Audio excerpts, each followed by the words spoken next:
Hello viewers, এখানে মাছগুলো দেখতেছেন দেশি শিং মাছের পোনা শীতকালের জন্য আপনার বর্তমানে সময়ের ভিতরে মাছগুলো চাষ করতে পারেন। হ্যাঁ ভিউয়ার্স, এখানে মাছের পোনা রয়েছে 3 ইঞ্চি মাছের পোনা। এই সাইজের মাছের পোনাটা আমরা বিক্রি করে থাকি সরাসরি হোম ডেলিভারি বাংলাদেশের যে কোনো প্রান্তে। এই মাছগুলো আপনার পুকুরের জন্য কতটুকু জায়গার ভিতরে মাছগুলো চাষ করতে পারেন।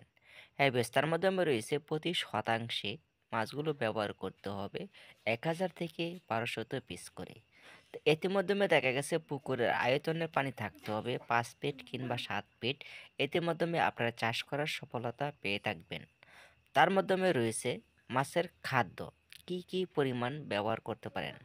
প্রতিদিনের খাদ্য আপনারা 2 বার করে ব্যবহার করবেন ফিট খাবার।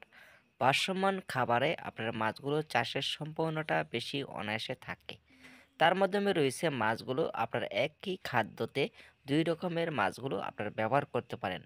যেমন শিং, ট্যাংরা, গুলশা এই ধরনের মাছগুলো দেশি ক্যাটফিশ মাছ আপনারা চাষ করতে পারেন একই জায়গায়। তার মাধ্যমে রয়েছে ছোট্ট জায়গার ভিতরে আপনার ঘনত্ব মাছগুলো ব্যবহার করুন। প্রতিদিনের খাদ্য নিয়ম অনুযায়ী খাবারটা দিয়ে যাবেন।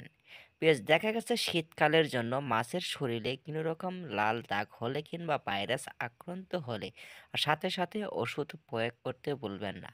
মাছগুলো রোগ হলে বুঝবেন কিভাবে? মাছের রোগ হলে বোঝা যাবে মাছগুলো পানির উপরে ভেসে থাকবে, অতএব লড়াচড়া খুবই কম করবে।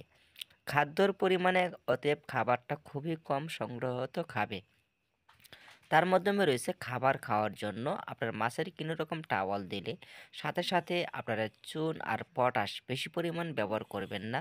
চুনটা দিতে হবে প্রতি শতাংশে 20 গ্রাম অতএব 40 গ্রাম। এখানে রয়েছে লাল রুই, একই সাথে শিং মাছের ক্ষেত্রে আপনারা ব্যবহার করতে পারেন। বিএস ভিডিওটা ভালো লাগলে অবশ্যই লাইক করুন, চ্যানেলটি সাবস্ক্রাইব